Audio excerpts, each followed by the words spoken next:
Iran condemns U.S. attacks on nuclear facilities on Saturday and upheld its right to legitimate defense, carrying out a forceful response against Israeli key targets. And the Islamic Republic of Iran launched the 20th wave of hypersonic missiles of Operation True Promise 3 towards various locations in Israel.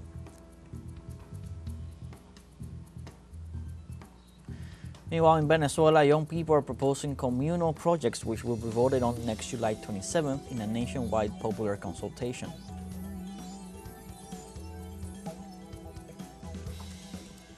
Hello, welcome from the South. I'm Luis Alberto Matos from the teleSUR studios in Havana, Cuba. We begin with the news. Stay with us.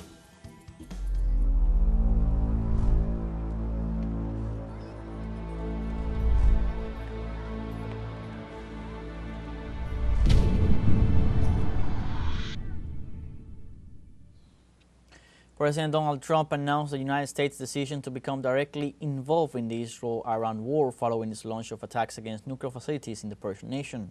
In an official statement, Trump informed the U.S. Army has completed an attack on 3 nuclear facilities in Iran, including Fordo, Natanz, and Isfahan. With this military move, Washington, under President Donald Trump, has decided to use military force against a Middle Eastern country that was not preparing to attack the United States. According to Israeli officials, the Trump administration informed Israel in advance about the U.S. attack in Iran, but this is yet to be confirmed by Iranian authorities. Following this move, U.S. bases in West Asia are entering on high alert.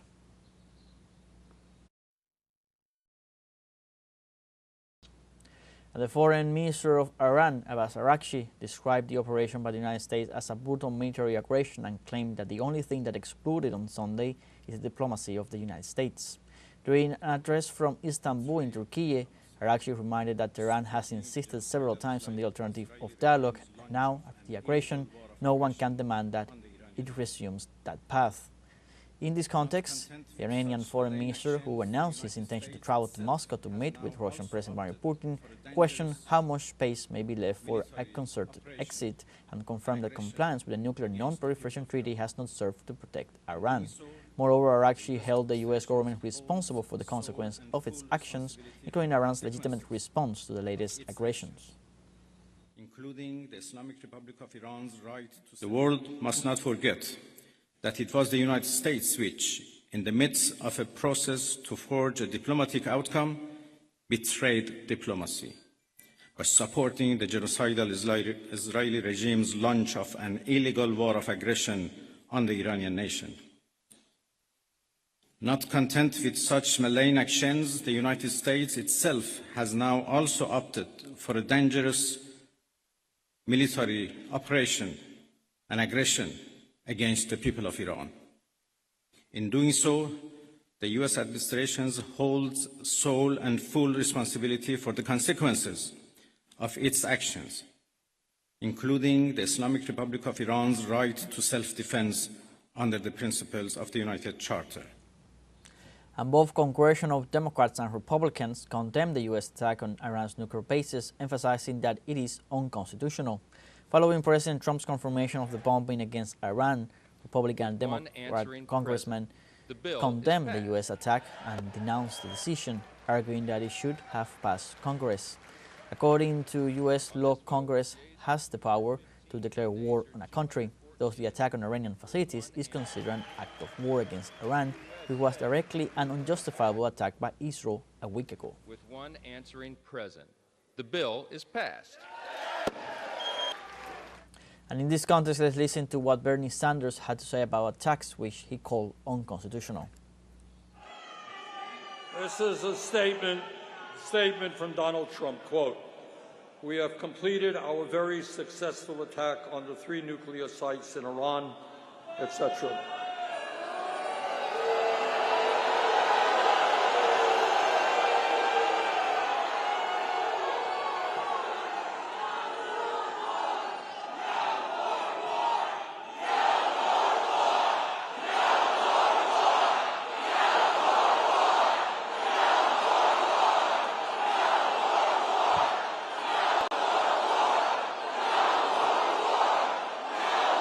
I agree. And I want to tell you something. Not only is this news that I've just heard the second alarming that all of you have just heard. But it is so grossly unconstitutional. All of you know that the only entity that can take this country to war is the U.S. Congress. The President does not have the right.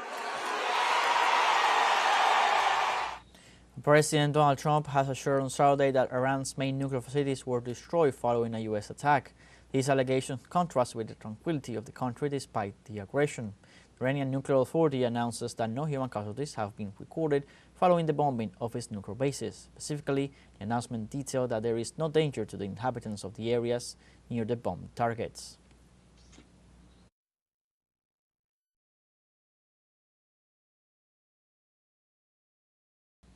The Islamic Republic of Iran launched the 20th wave of hypersonic missiles of Operation True Promise 3 towards various locations in Israel. The new wave of missiles hit several cities in northern and central Israel, among them Haifa and Tel Aviv, where strong explosions were reported and where authorities reported direct damage to key infrastructures. Likewise, anti-aircraft sirens sounded in localities such as Caesarea, Ashdod, and areas of the occupied north. In this sense, this new chapter raises the level of regional tension after the previous bombings against nuclear facilities in Iran carried out by the United States.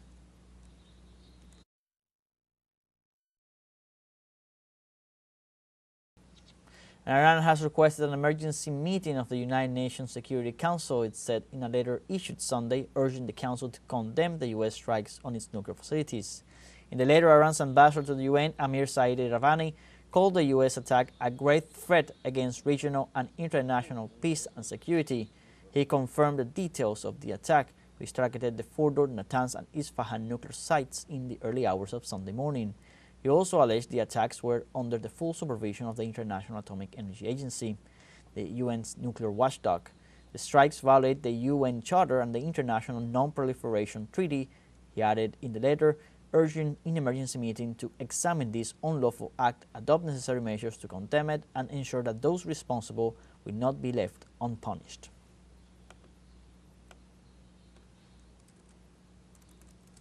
The Director General of the International Atomic Energy Agency, Rafael Grossi, called for an emergency meeting of the agency's Board of Governors in light of recent developments in Iran.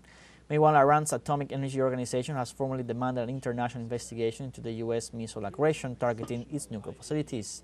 Iran had recently filed a complaint to the UN Security Council accusing Grossi of failing to condemn the Israeli missile strikes on safeguarded Iranian nuclear sites, an omission Tehran described as a grave dereliction of duty. The complaint further alleges evidence of secret coordination between Grossi and Israeli officials, undermining the neutrality of the agency.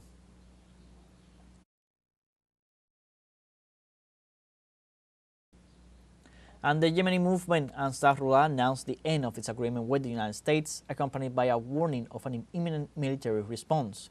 Although no specific details have been provided as to the exact nature of the agreement or the imminence of military action, these statements suggest a possible escalation in tension between the two sides. This announcement comes against a backdrop of recent U.S. attacks on nuclear facilities in Iran, which could further escalate the situation. For his part, the group's military spokesman, Jaya Sari, stated that Ansarullah warned the United States that if it joins Israel in a campaign against Iran, its military forces will attack U.S. ships and warships in the Red Sea.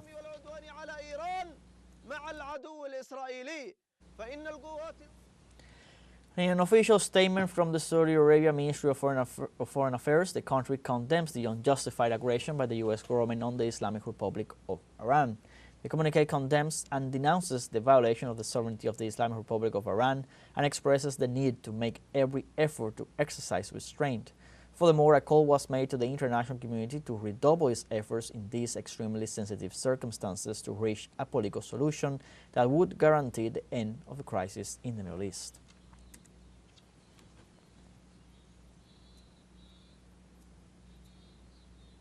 And on the wake of the attacks by the United States to Iran's three main nuclear facilities, the government of Venezuela issued an official statement condemning the aggression and demanded the immediate cessation of hostilities.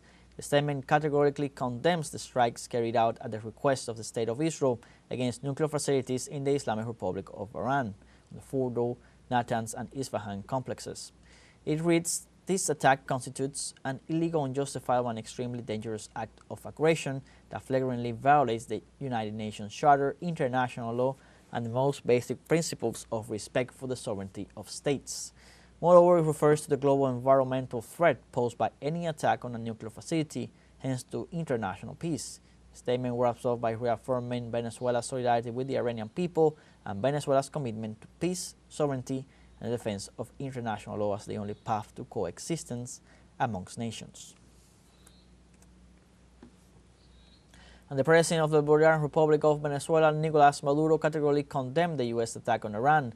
Through his Telegram account, the South American head of state called for world peace and international solidarity with the Iranian people. In his message, Maduro stated, "I strongly and categorically condemn the vile attack perpetrated by the United States against the Islamic Republic of Iran. This criminal action violates the norms of international law and the Charter of the United Nations, endangering life and peace." In addition, the Venezuelan president emphasized, "Peace is what humanity wants, and from Venezuela we advocate for a world of respect, equality, and dialogue without violence or war. I express my absolute solidarity with the noble Iranian people, their government, and those around the world who fight for sovereignty and peace. No more wars."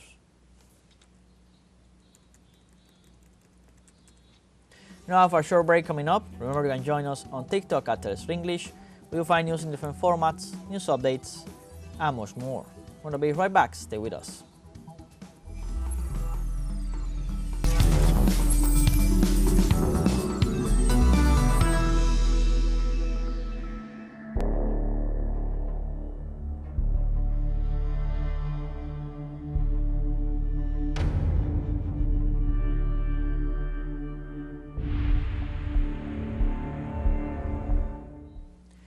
Welcome back. In Palestine, overnight on Saturday, the Gaza Strip was again the scene of violence with an Israeli airstrike that claimed the life of at least 5 Palestinians in the Al-Tufa neighborhood east of the city of Gaza.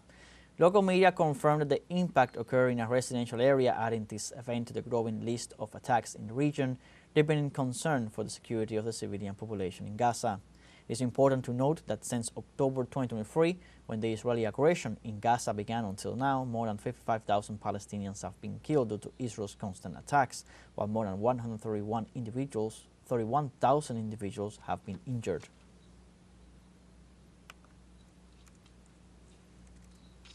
And after 10 weeks of blockade of humanitarian aid to Palestine and several killings on the roads heading to the Gaza Humanitarian Foundation centers, the situation is harsh and famine stalks the Palestinian population. Daily gunfire by Israeli troops toward crowds on the roads heading to the Gaza Humanitarian Foundation centers has killed several hundred people and wounded hundreds more in past weeks, according to Gaza's health ministry. Israel seeks to have the Gaza Humanitarian Foundation replace the UNRWA aid network in Gaza.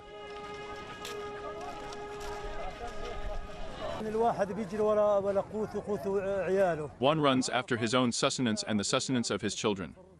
I left with nothing at home but a plate of rice, and we went out to death. In truth, it's a good thing for us because one doesn't have anything to buy from what's available due to the prices. In the United States, no prices like this.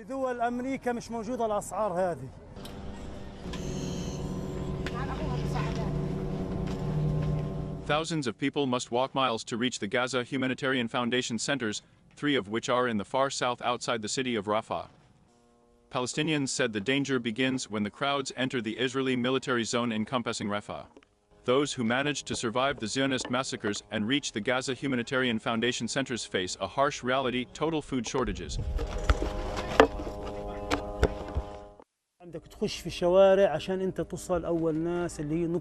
You enter the streets to arrive before the people, to the point of death, as I call it. I call it the point of death. The tank is in front of us. The machine gun is in front of us, and the quadcopter is above us, and there are soldiers on the ground with snipers. Anyone who moves before the time is shot, and the moment the tank retreats. We start running a long distance, about 600 meters. We run it from the place where we are to bring aid.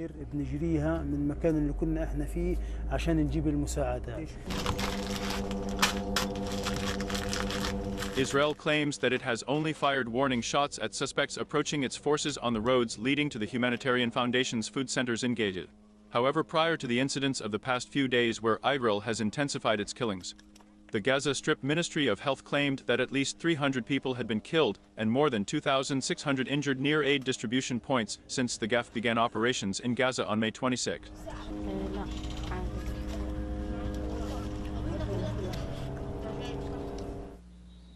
And following his weekly Angelus prayer in the Vatican on Sunday, Pope Leo XIV called on the world not to forget the humanitarian crisis in Gaza as conflict in the Middle East escalated with overnight U.S. strikes on Iran.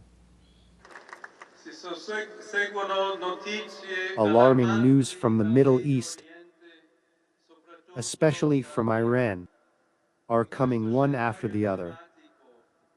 In this dramatic scenario that includes Israel and Palestine, the daily suffering of the population risks falling into oblivion, especially in Gaza and the other territories, where the urgency for adequate humanitarian support becomes more and more pressing.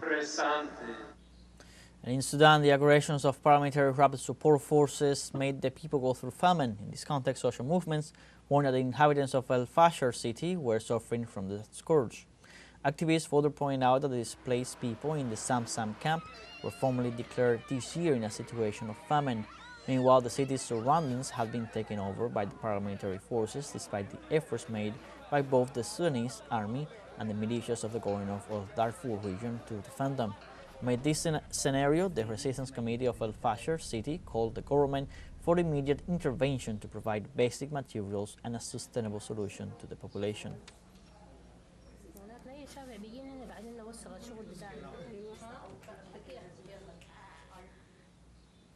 We have our second short break coming up. Before we invite you to visit our Facebook page at teleSUR English, there you'll be able to watch our top stories, special live coverage, and much more. Follow our page and activate the notification button to stay up to date with the world's most recent events. Final break, don't go away.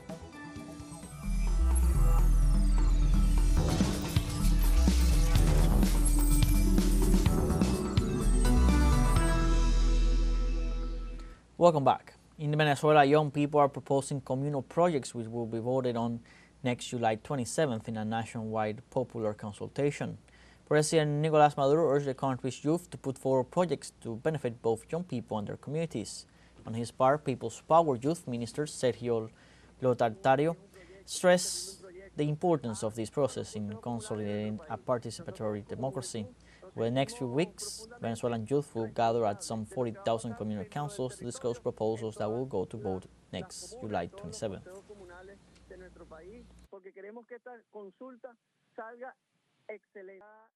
Cuba and Italy develop irrigation systems that allow for rational water use and precise irrigation in various agroecological farms in Havana. Italian researchers explain that the system works in a simple way and each station is equipped with technology that measures soil temperatures and moisture. They added that the effects of climate change will not have a negative impact on crops thanks to the system's technology. The initiative is the result of a collaboration between the Cuban Ministry of Agriculture, the Agricultural Business Group, and other institutions.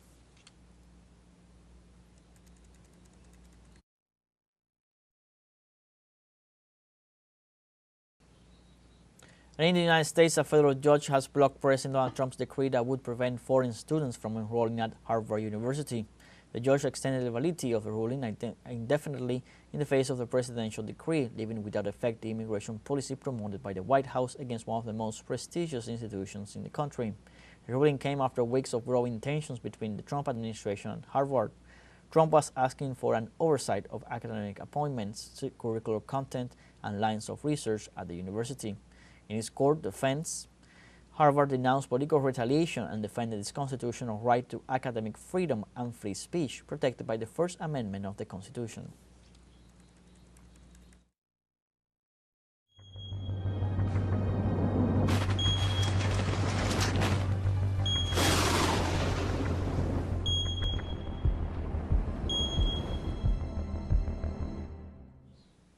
In Ecuador, Geophysical Institute registered a 5.5 earthquake in the southwestern province of Guayas. The quake occurred at 2 p.m. local time with an epicenter 17 kilometers from Naranjal and a depth of 40 kilometers. Authorities added that the quake was also felt in the Ecuadorian capital, Quito. So far, no victims or material damage have been reported, but monitoring continues for possible aftershocks. Should be noted that the country is located in the so-called Pacific Ring of Fire, a ring of geological faults that surrounds the ocean and in which 85% of the world's seismic activity takes place.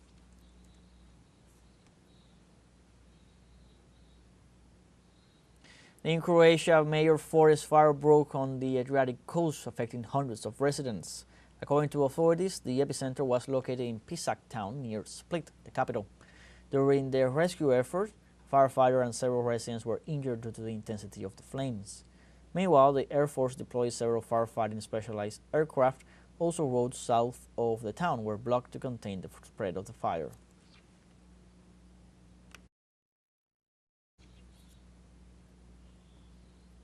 We have come to the end of this news brief. You can find these and many other stories on our website at telesurenglish.net. So join us on social media, Facebook, X, Instagram, Telegram, and TikTok. For TeleSUR English, I'm Luis Alberto Matos. Thank you for watching.